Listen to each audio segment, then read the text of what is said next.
अनादि है, शिव अनंत है, जीवन मधुबन शिव बसंत है। ओम शांति। महाशिवरात्रि के अवसर पर कैसे हम निराकार शिव परमात्मा की पूजा करते हैं, विशेष उस दिन जागरण और उपवास करते हैं, ये सारी बातें हमने अभी तक सुनी।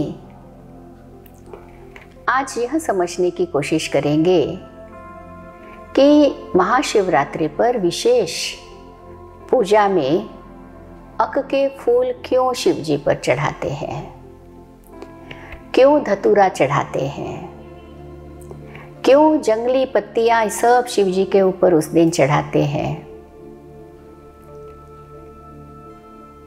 साथ साथ यह भी हम समझने की कोशिश करेंगे कि विशेष जब शिव जी की आराधना करते हैं, पूजा करते हैं, तो सामने जो नंदी होता है, कहते हैं नंदी के सींग में से शिव जी का दर्शन करो।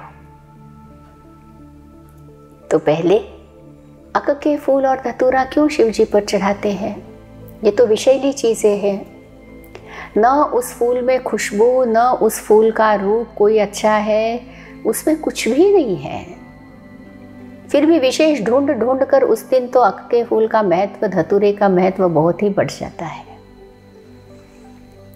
विषैली चीज़ें और वो भी भगवान के ऊपर चढ़ाना, क्या हम उनको स्वीकार करते हैं? बाद में हम तो उनको खाने वाले नहीं हैं।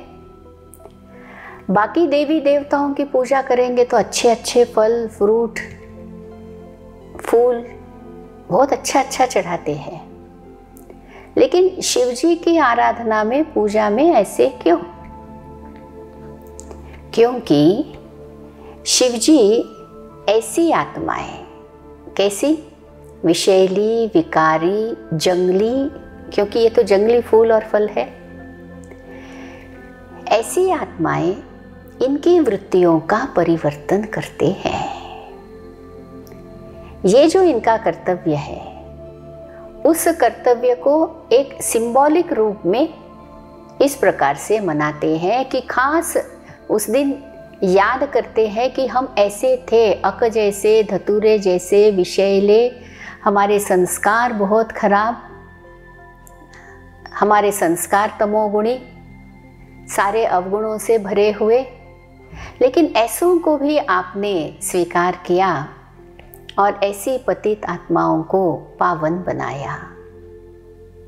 क्योंकि शिव शब्द का अर्थ आता ही है कल्याणकारी। कल्याणकारी, मंगलकारी का अर्थ क्या है? किसका कल्याण? तो ऐसी आत्माओं का कल्याण, पाप आत्माओं का कल्याण। तो महाशिवरात्रि का अर्थ यही निकलता है कि कल्प के अंत में जब हम बहुत पापी बन गए हैं, तमोगुणी बन गए हैं, ऐसे समय पर शिव परमात्मा इस सृष्टि पर आकर ऐसी हम आत्माओं को स्वयं का परिचय देते हैं, सोमरस ज्ञान अमृत पिलाते हैं, इसीलिए तो उनको सोमनाथ कहा गया है। तो इस प्रकार से हम ऐसी विषैली आत्माएं, उनको ज्ञान अमृत पिलाकर हमारा पूरा विष जो है वो समाप्त करते हैं। वो विष हमारा है और उसको धारण नहीं करते हैं, उसको हमारे से पूरी तरह से समाप्त कर देते हैं। आप एक क्षण के लिए सोचिए, हम सारी मनुष्य आत्माएं, जब हम सब का विष, विकारों का विष समाप्त हो जाएगा, भस्म हो जाएगा और हम एकदम पावन बन जाएंगे, दिव्य बन जाएंगे, देव आत्माएं बन जाएंगी, तो यह लोक क्या बन जाएगा? यह दुनिया सतयुग बन जाएगी। तो शिव परमात्मा का अवतरण होता ही है पतितों को पावन बनाने के लिए, दुखियों को सदा सुखी बनाने के लिए, दुर्गति में जो है उनको सद्गति में ले जाने के लिए। तो हमारा ये जो एकदम नीच स्वरूप है वो अक के फूल और धतूरे के फल के रूप में हम दिखा करके हम यह उनको एक थैंक्स दे रहे कि ऐसों को आपने अपना बनाया, स्वीकार किया और कांटे से फूल बनाया, इसलिए उनको बबूलनाथ कहा गया है। बबूल के पेड़ को बहुत कांटे होते हैं ना, लेकिन कांटों को फूल बनाने वाला, दुख रूपी कांटे जो हम सबको चुभाते थे, ऐसों को उसने परिवर्तन कर हम सबको फूल बनाया, इसलिए उनको बबूलनाथ भी कहा जाता है। साथ में विशेष विशेष शिव जी को जब हम याद करते हैं, मंदिर में जाते हैं, तो हमारे साथ इवन बच्चे भी हो ना तो कहेंगे नंदी के सर पर जो सींग है उस पर ऐसे हाथ रख करके वहां से शिव जी का दर्शन करो। तो बच्चे भी आश्चर्य खाते हैं कि ऐसे ही लिंग दिख रहा है, लेकिन इनमें से क्यों देखना है, मतलब इनके माथे से, नंदी के माथे से क्यों जो है वो शिव जी को देखना है। इसके पीछे भी बड़ा रहस्य है। ब्रह्मा जो सृष्टिकर्ता कहे गए हैं, वास्तव में रचयिता इस सृष्टि के शिव परमात्मा है।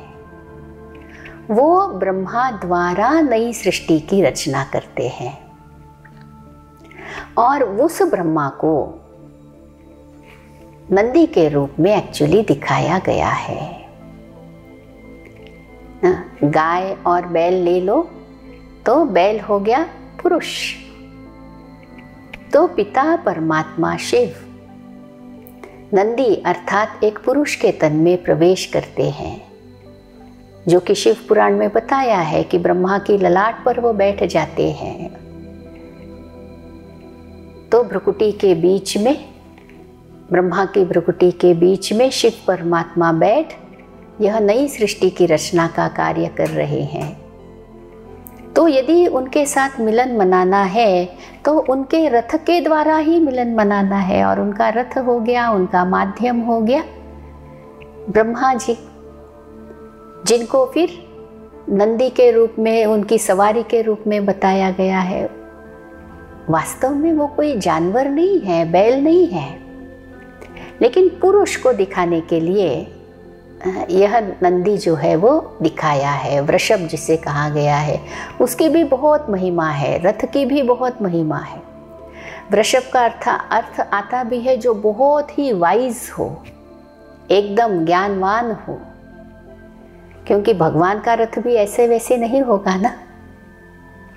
तो शिव परमात्मा ब्रह्मा के तन में, उनकी ललाट पर, उनके मस्तक पर विराजमान हो, उनके द्वारा इस समय धर्मग्लानि के समय इस संसार में अवतरित हो, हमको इस समय सच्चा सच्चा उपवास और जागरण करना सिखा रहे हैं।